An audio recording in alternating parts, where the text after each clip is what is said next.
Hi, this is Nancy Love with the Planet Peace Project. I had a conversation with someone a while ago, and I think it might be of general use or significant to a few people. I try to help folks with these videos, and my background is in psychology and behavioral medicine, health and fitness, nutrition, writing, and so forth. So hopefully, I'm doing something of value. But a fairly intelligent, creative, and talented young man and I had a conversation in which I tried to explain to him the way I am perceived and why by a group of really low life, criminal, thug children that I happen to have the appalling misfortune of living with right now. I've been trying to get away for months, and as you all well know, the COVID corona crisis shut down the economy right at the time I was trying to get uh, work, and I can't walk, I can't stand up. And then, even more recently, the city of Los Angeles, the city of Los Angeles erupted in a lot of really bizarre violence. So we even had curfews and things like that. It's much calmer today. I think the city is healing itself. We have Eric Garcetti and Michael Moore and a lot of really good people trying to lead the community back to sanity and reason. And they're responsive to the concerns of the citizenry. And I have every confidence that LA is going to get well, but we still have the coronavirus to deal with. Now, what I was talking about was with this young gentleman was that drug and alcohol addiction is directly related to a common fear that human beings have. We tend to fear the loss of the status quo, whatever the status quo is, even if it's a bad one. Let's say that someone is in a very bad marriage, even to the point where the spouse is dangerous to the children or to the spouse.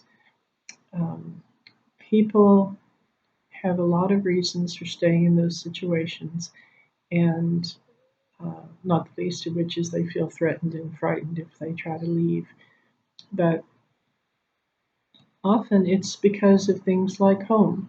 People have a home, they sleep there, they eat there, they get dressed there, they store their possessions there, they have their pets and children there, and they fear the loss of that status quo because they don't know where else home is. Another thing is they fear the loss of relationships, even bad.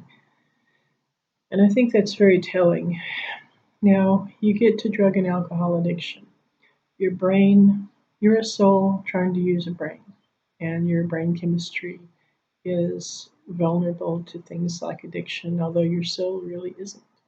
If you can start learning to think from the soul level rather than the brain chemistry level, then you'll realize that you, your individuality, your intent, your goals, all these are independent of your brain chemistry. And then that can be a very powerful tool because then your soul can start attempting to manipulate your brain chemistry instead of letting your brain chemistry manipulate the goals and the intentions of your soul. Think on that. Start living from the soul level rather than the brain level, and you can make yourself free. Where fear of loss of the status quo comes to play is that if your brain has been addled for a long, long time by some chemical or more than one, your brain has a status quo of always being stoned or always being drunk or always being on speed or always being on whatever you're on, whether that's Quaalude, some sort of pharmaceutical, some sort of illegal drug, and that is your normal. You fear a new normal because you don't know how to function in that context. Your brain needs a grand total of four things: air, water, food, sleep. Whatever else you've done beyond giving it air, water, food, and sleep is spin on the ball, and your brain doesn't need it. Now, the exception would be a pharmaceutical that's prescribed by a health professional that, some people have benefited from antidepressants or antipsychotics and things like that. And I'm not talking about those types of chemicals. I'm talking about self-medication and drug addiction. So when I was explaining to the young man why I am perceived in this house of reprobates, thugs, and idiot adolescent criminals, chemical criminal, it was a Freudian slip. Um, I was saying that I'm one of the only people here who isn't a drinker or an illegal drug user, and therefore I seem like the straight school marm, the mother, the teacher, the adult, the cop, and prolonged adolescence can be prolonged indefinitely. You've got to understand adolescence is a situation in which a person is not fully evolved, they're not fully mature, their brain itself often is not literally, evolved into maturity. And in human beings, maturity of the brain occurs in females, usually sometime between the ages of 18 to 20. And in males, often it can happen as late as the age of 25. But whether the human brain has achieved real, true adult maturity or not is not the primary criterion of adolescence. Behavior is. And adolescent behavior can occur in human beings as late as the age of 40, 50, 60. Hey, I was in the music industry in Austin, Texas. I used to be a photographer and a writer and a publicist for musicians. And I swear I knew people in their 60s who acted like they were 13 or 14 years old. They were drug addicts, they had fractured relationships, they never could keep a girlfriend, boyfriend, or spouse. They did not take care of their children properly. They didn't grow up. They didn't show up. They didn't mature. They didn't get jobs that mattered. They didn't even work successfully in the music industry. They just spent their entire lives stoned out of their skulls and were really pathetic. And part of that pathos is that a lot of them had a raw level of intelligence and certainly creativity that could have helped them achieve great things. Some of these people could have been famous musicians, but instead they were just drug addled losers. And I see this as a real common thing in the house that I live in right now. I see people who might have uh, the ability to change, to evolve, to mature, and to succeed. But instead, they spend all their time drugged out of their skulls, drinking, and supporting each other in the most juvenile, effed up behavior. Pardon me, but really. Um, and the handful of us who live here who are actually successful professionals with educations and maturity are perceived as, you know, scary, I guess. These people fear the loss of the status quo. They don't know how their brains are going to function without the drugs and alcohol that they're so accustomed to. And they resent, fear, and are jealous of those of us who are not drug and alcohol dependent and who are, in fact, mature, educated professionals with goals.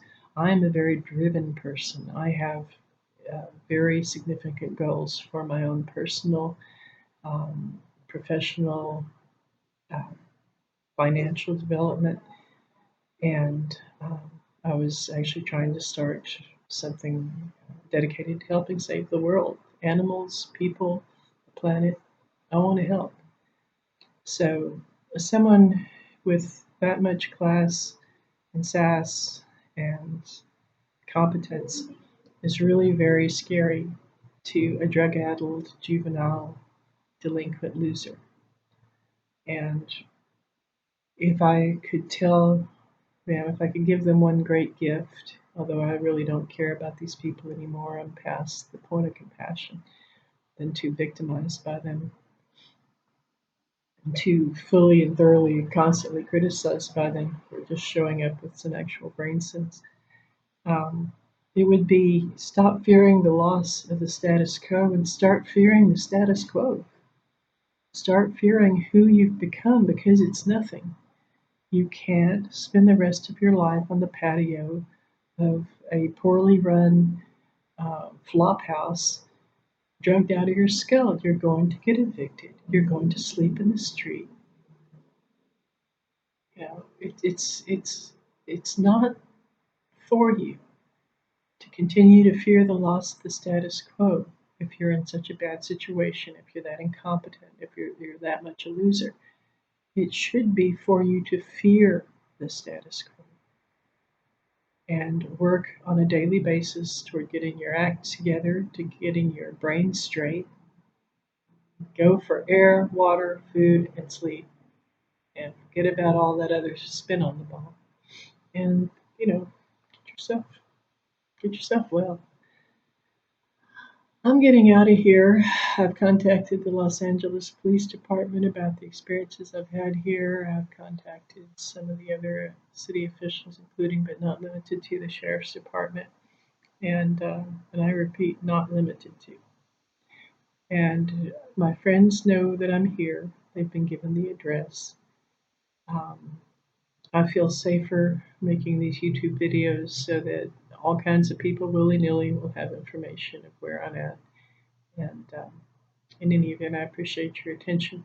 If I've said anything to anyone that is helpful, I hope that you take that and run with it. This is Nancy Love for the Planet Peace Project.